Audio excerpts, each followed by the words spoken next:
Hello, this is RD, rdauditors.com. Hope this reaches you well.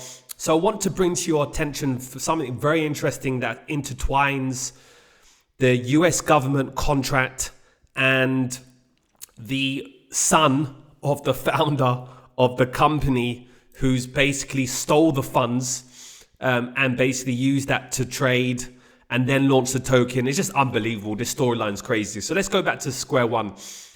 So basically, John Degatti Lick was able to, he basically stole $40 million plus from the US government seized assets. So basically the US government seized assets amounting to, I think it's probably even more than $40 million.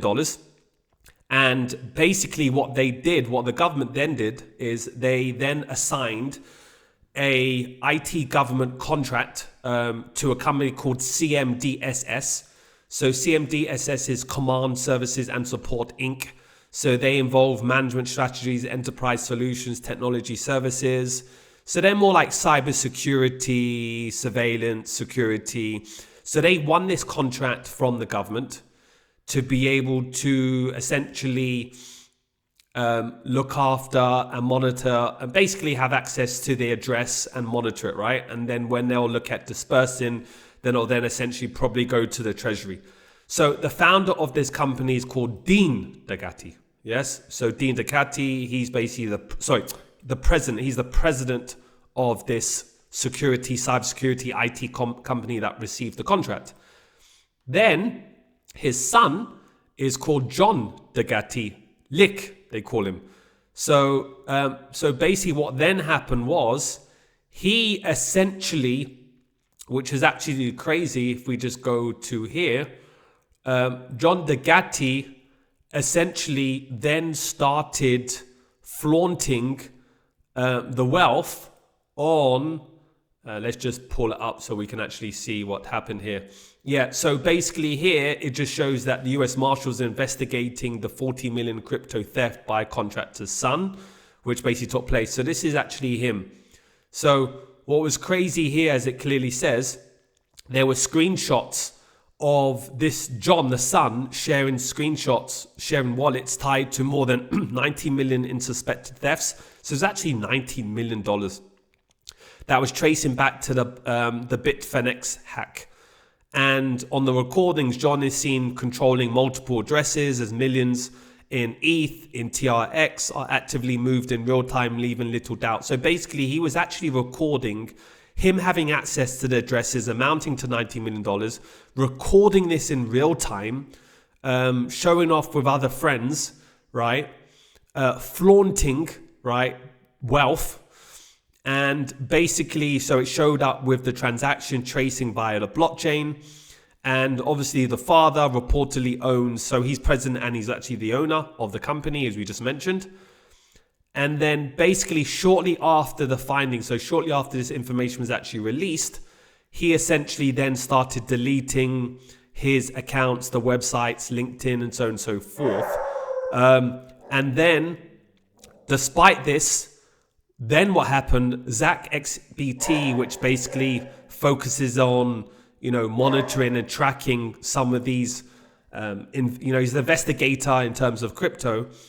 There was some small amount of wallets that Zach actually received from this individual, which is actually unbelievable.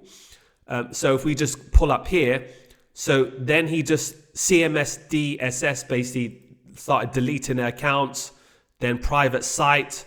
So they seem to have gone offline, which was absolutely crazy. And then it gives you more information here that then John Lick sent ZachXBT $1,900 of the stolen government funds. Absolutely incredible. Could you believe it? So this is the actual hash address that we will pull up so you can actually see what's going on. You just can't make this up. A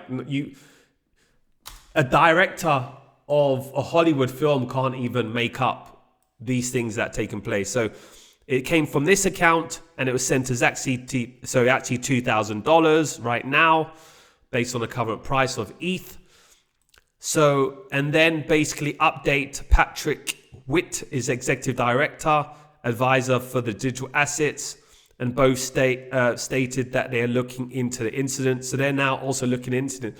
So the issue is how does a government issue a contract to a firm, cybersecurity firm, to look after the assets of the government seized assets amounting to $90 million.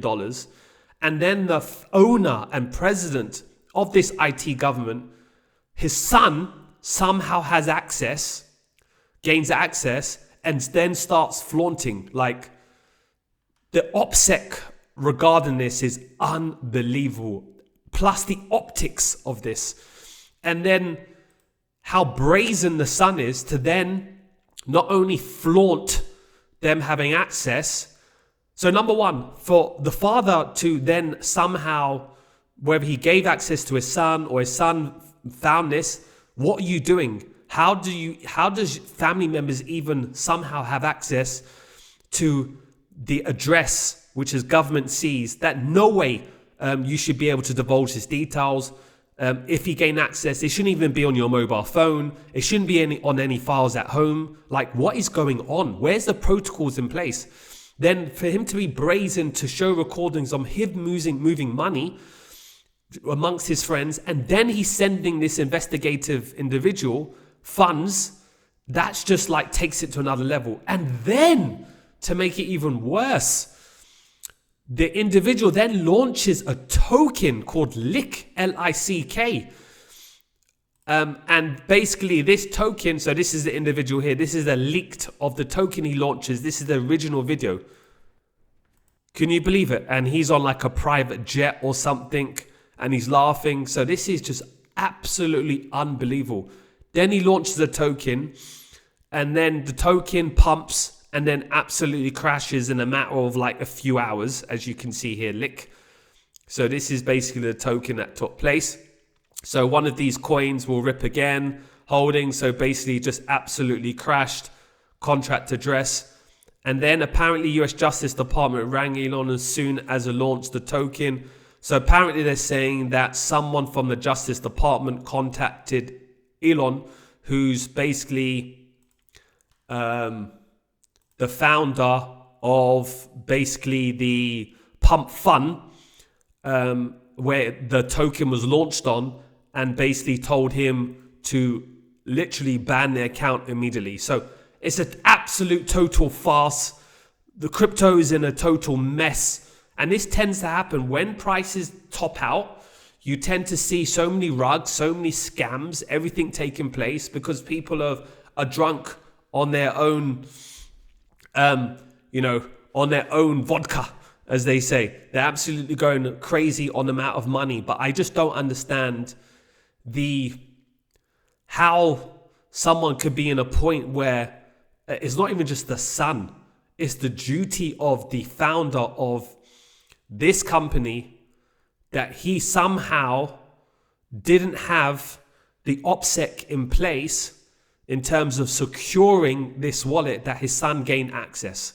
So that's number one, right? And then number two, for his son to be brazen to do that publicly and sharing this information, transferring funds over, and then to launch a token tells you the credibility of this firm, right, is zero in the water.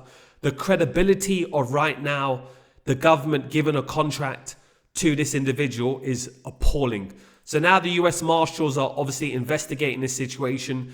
We'll see how this unfolds, but it's not a good look from an optics perspective, just in terms of what due diligence are they doing to be able to then give contracts to entities such as this. That's going to be a next video we're going to do. We're going to do more research to understand who's behind this company, the president, understand their background, understand what other contracts they've received, because who's going to want to do business with them ever again based on this? And they've been around since 2011. So anyway, if you like information like this, please like, follow, subscribe.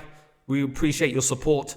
And also, if you need any assistance regarding OPSEC, right? If you need system regarding penetration testing, we have a phenomenal team of cybersecurity specialists. So we do smart contracts, security audits. We do protocol audits, front end, back end. So even if you're on a Web3, if you're not on a Web3, if you want to secure systems, your websites, let us know, reach out to us. Take care.